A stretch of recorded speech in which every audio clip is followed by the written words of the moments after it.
Hi, now we're going to do a deep analysis of your team's performance in the area of collaborative climate. We can see that this is definitely an opportunity for your group of supervisors and specifically Taylor, Fillmore, and Pierce.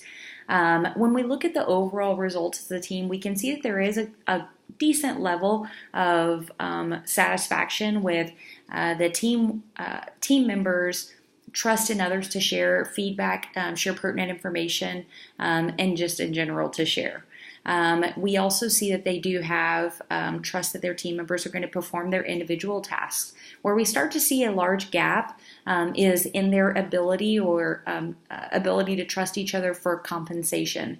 Now, compensation is what happens when there is a level of trust, and that's when team members will compensate for their team members. So if they see something that's not being done or something that needs to be done better, they basically will help pick up slack in any area needed to ensure that the job as a whole is done satisfactorily. There's also an opportunity in the area of common values. Where we typically see this combination is when team members don't feel that their other team members really have the good of the entire group in mind, and that there's a lot of individual performance concerns going on. So basically, a team member is more concerned about their own recognition, their own performance, and they're focused more on what can they do to make themselves look better, rather than worrying about making the team look better, and as a result, they're a part of that team, they'll receive that recognition. So it is something common that we see, but it's kind of a collaboration of what we see. And we've seen it throughout several of the different aspects of the characteristics, that they don't trust each other to put the goods or the good of the group ahead of their own. It's kind of that there is no I in team mentality. So what do we do for this? Well, first of all, to aid in this gap, management has to take an active role in encouraging that collaboration. So we can't just set it by the wayside or act like it's not happening. It often takes something that's called sticking around. It was something that was spoken about by Joe Madden. And basically what it means is that he would stick around after practices, just kind of chatting with the guys, trying to see the things that were going on. And it gave him a lot of visibility to the things that were going on within his team. And he found that a lot of times, if you just ask or bring up the conversation, they'll give you the answers that you're looking for. Once you're able to determine what the concern is and essentially who's the source of the concern, you've got to go to that team member, confront them, and let them see what their role is in that breakdown of trust.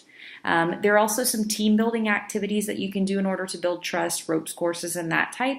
And that we do recommend, in particular with Taylor and possibly even Fillmore's group. It would be the primary target for those two.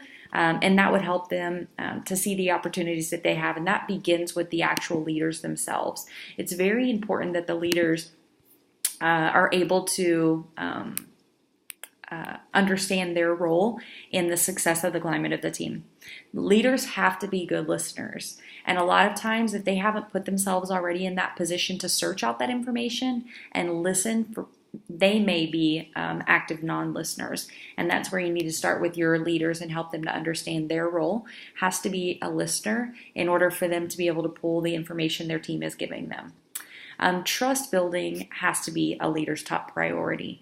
They are the only ones who can cultivate that trust building, and they have to be able to keep it alive on a daily basis.